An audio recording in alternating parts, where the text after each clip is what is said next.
Assalamualaikum warahmatullahi wabarakatuh. Hai teman-teman semua, selamat pagi. Jumpa lagi dengan saya Caca. Kali ini kita akan belajar matematika. Bab 7, hubungan antar garis. Nah, sebelum belajar, kalian siapkan terlebih dahulu alat tulisnya, buku cetaknya, serta buku tugasmu. Sudah? Oke. Selanjutnya, alangkah lebih baiknya kita berdoa terlebih dahulu. Berdoa dimulai. Berdoa selesai. Yuk kita belajar bersama-sama teman-teman. Semangat ya! Kompetensi dasar pada matematika bab 7 yaitu KD 3.10, menjelaskan hubungan antar garis, sejajar, berpotongan, berimpit, menggunakan model konkret. Yang pertama, kita akan belajar mengenal garis. A. Garis atau garis lurus, sinar garis, dan ruas garis. Ada banyak garis yang kita temukan dalam kehidupan kita sehari-hari. Misalnya, rambu-rambu lalu lintas, zebra cross, dan garis tepi lapangan sepak bola. Untuk mengetahui lebih banyak tentang garis, kita perhatikan penjelasan berikut ini yuk. 1. Garis atau garis lurus. Garis tidak mempunyai pangkal dan ujung. Artinya, garis mempunyai panjang yang tidak terbatas. Ayo kita amati contoh garis berikut dan penamaannya. Garis yang melalui dua buah titik bisa diberi nama menggunakan nama titik yang dilalui. Garis yang tidak melalui titik bisa diberi nama dengan satu huruf atau angka saja. 2. Sinar garis. Sinar garis merupakan bagian dari garis.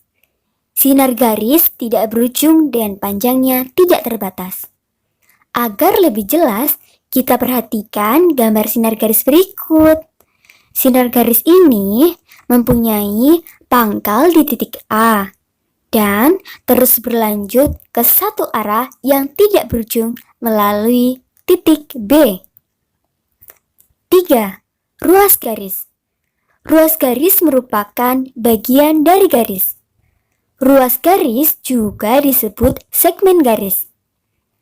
Mari kita perhatikan gambar ruas garis berikut. Ruas garis ini mempunyai pangkal di titik A dan ujung di titik B. B. Garis vertikal dan horizontal. Kita telah mengenal garis, sinar garis, dan ruas garis. Selanjutnya, kita akan belajar mengenai garis vertikal dan horizontal. Mari kita perhatikan garis vertikal dan horizontal berikut, supaya kalian paham. Garis horizontal yaitu garis yang mendatar lurus ke samping.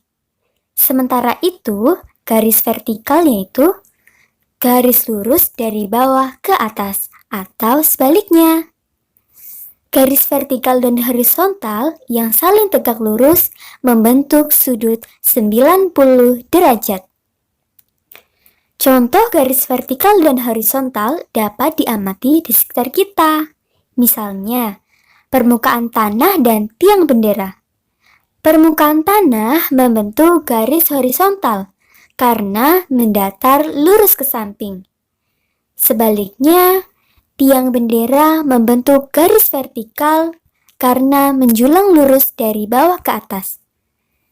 Kedua garis saling tegak lurus sehingga membentuk sudut 90 derajat. Selanjutnya kita belajar hubungan antar garis. Yang pertama, garis berimpit. Selain sejajar dan berpotongan, ada juga garis yang berimpit. Garis berimpit adalah garis yang terletak pada bidang yang sama dan menyatu menjadi sebuah garis. Agar lebih mudah dipahami tentang garis berimpit, kita perhatikan garis berikut ini. Contoh garis berimpit dapat kita temukan dalam kehidupan sehari-hari. Misalnya, pada jarum jam. Saat jarum jam menunjukkan pukul 12, kedua jarum jam tersebut itu menyatu. Jadi, kedua jarum jam tersebut menghasilkan dua garis yang saling berimpit. B. Garis sejajar. Teman, kali ini kita belajar tentang garis sejajar. Garis sejajar adalah garis yang terletak pada bidang yang sama dan ketika diperpanjang tidak akan pernah berpotongan. Kita perhatikan garis berikut ini yuk untuk lebih memahaminya. Kita dapat menemukan contoh garis sejajar dalam kehidupan sehari-hari. Ayo, kita perhatikan garis pada rambu lalu lintas berikut. Kedua garis pada rambu lalu lintas ini tidak bertemu dan tidak berpotongan. Jadi, kedua garis ini merupakan dua garis yang sejajar. C. Garis berpotongan. Selanjutnya, kita belajar tentang garis berpotongan. Garis berpotongan adalah garis yang terletak pada bidang yang sama dan bertemu pada sebuah titik potong.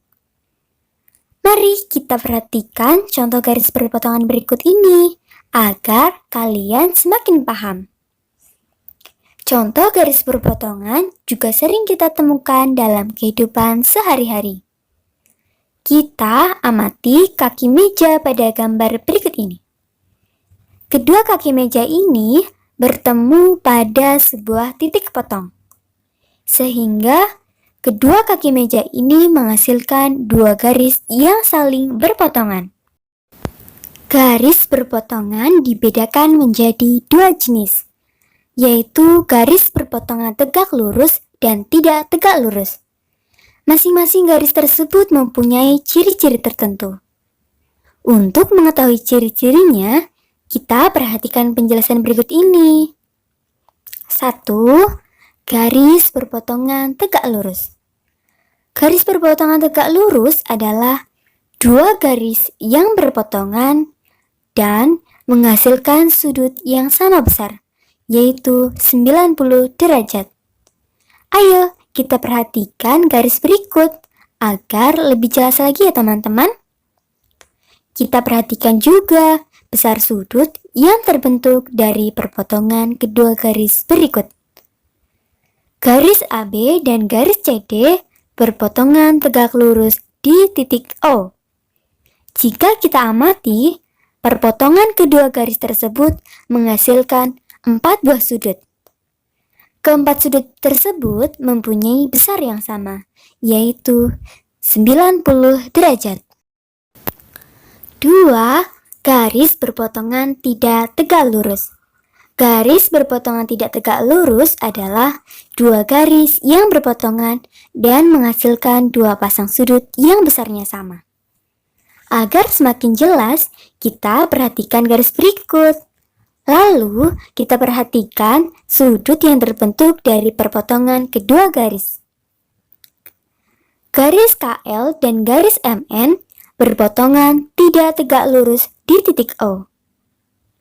Jika kita amati, perpotongan kedua garis tersebut menghasilkan dua pasang sudut yang besarnya sama.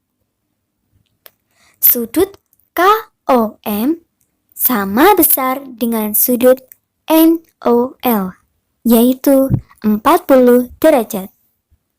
Sementara itu, sudut KON sama besar dengan sudut MOL, yaitu 140 derajat. Dua garis yang berpotongan tegak lurus akan menghasilkan 4 sudut yang sama besar, yaitu 90 derajat. Sedangkan dua garis yang berpotongan tidak tegak lurus akan menghasilkan dua pasang sudut yang sama besar. Hubungan antar sudut pada garis sejajar. Kita sudah belajar tentang garis. Sekarang kita akan belajar tentang hubungan antara garis dan sudut. Jika dua buah garis sejajar dipotong oleh sebuah garis, akan terbentuk sudut. Ayo, kita perhatikan gambar berikut ini supaya lebih jelas lagi ya teman-teman. Pada gambar tersebut, ada garis P dan garis Q yang sejajar serta dipotong secara horizontal oleh garis K. Perpotongan ketiga garis tersebut membentuk 8 sudut.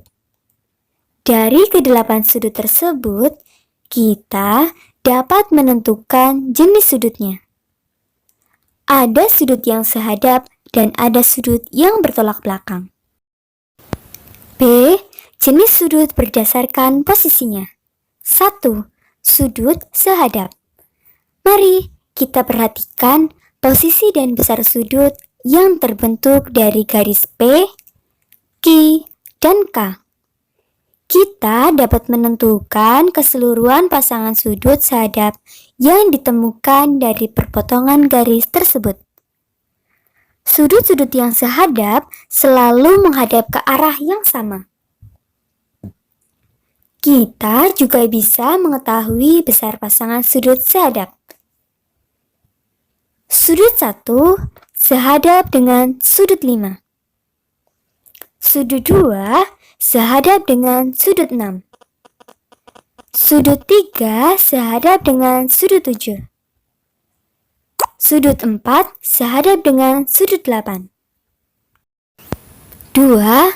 Sudut bertolak belakang. Kita perhatikan posisi dan besar sudut yang terbentuk dari garis P, Q, dan K lagi. Sekarang, kita akan menentukan keseluruhan pasangan sudut bertolak belakang.